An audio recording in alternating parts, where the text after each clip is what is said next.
The Galactic Academy's xenobiology amphitheater hummed with the excited chatter of 200 students from across known space.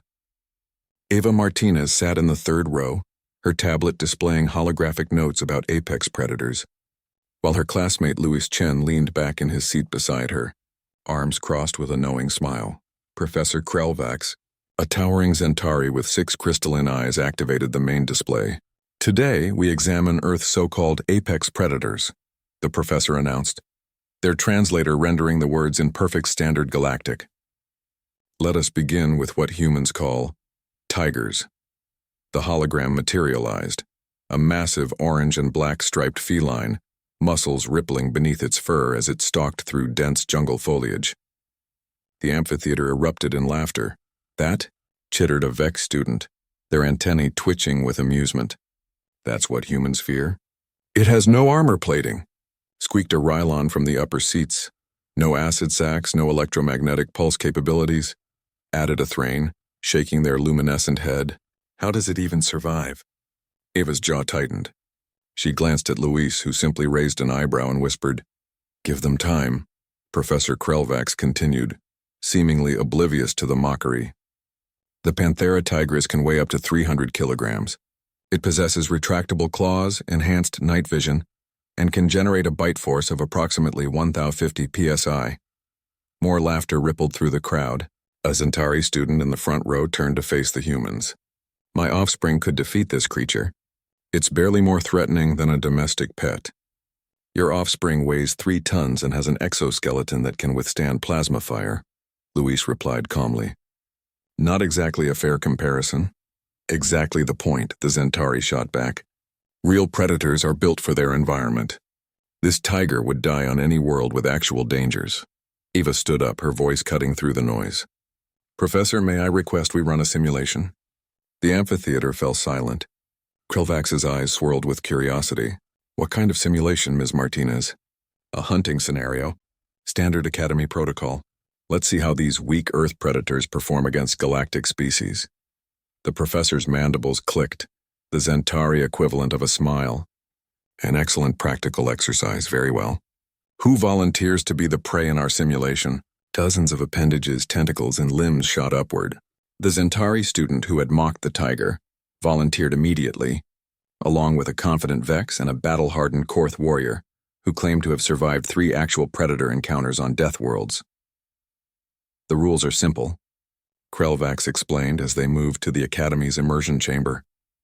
You will be placed in a simulated Earth jungle environment. Your objective is to reach the extraction point 5 kilometers away. The tiger will hunt you. All safety protocols are active. You'll feel everything, but no permanent harm will occur. The 3 volunteers entered the chamber, their forms shimmering as the simulation wrapped around them. The viewing screens activated, showing their perspective and the overhead tactical display. The jungle materialized around them, dense, humid, filled with sounds they'd never heard before.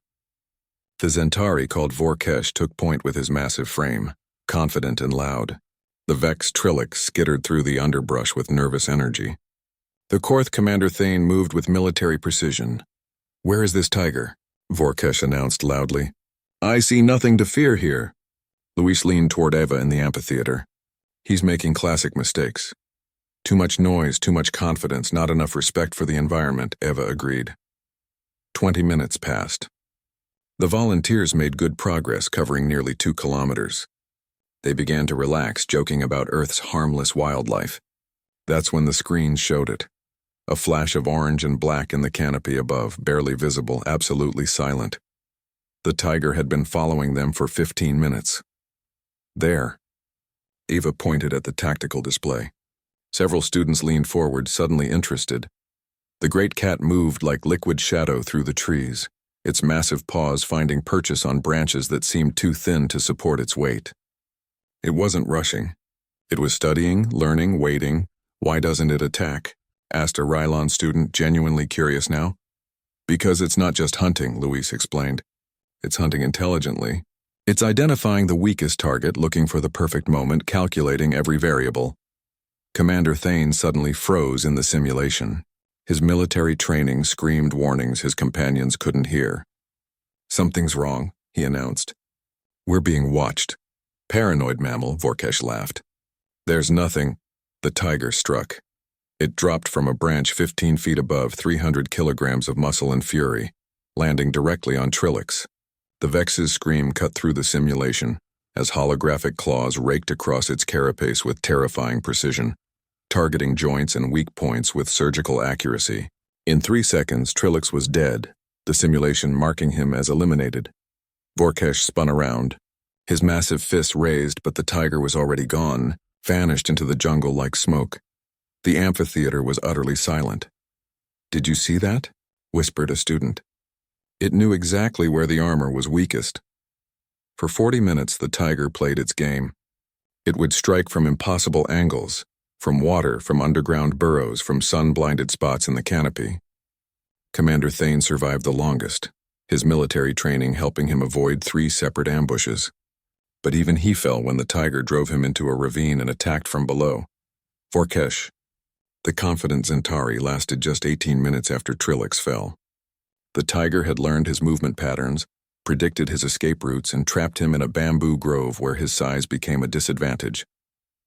The simulation ended with Vorkesh's elimination, the tiger's jaws locked around what would have been his primary nerve cluster. When the volunteers emerged from the chamber, they were shaking.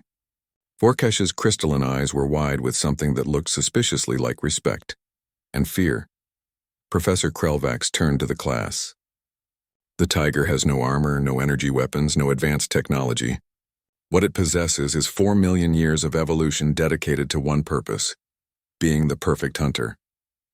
It understands stealth, patience, psychology, and tactics better than most military commanders. It can adapt to nearly any environment.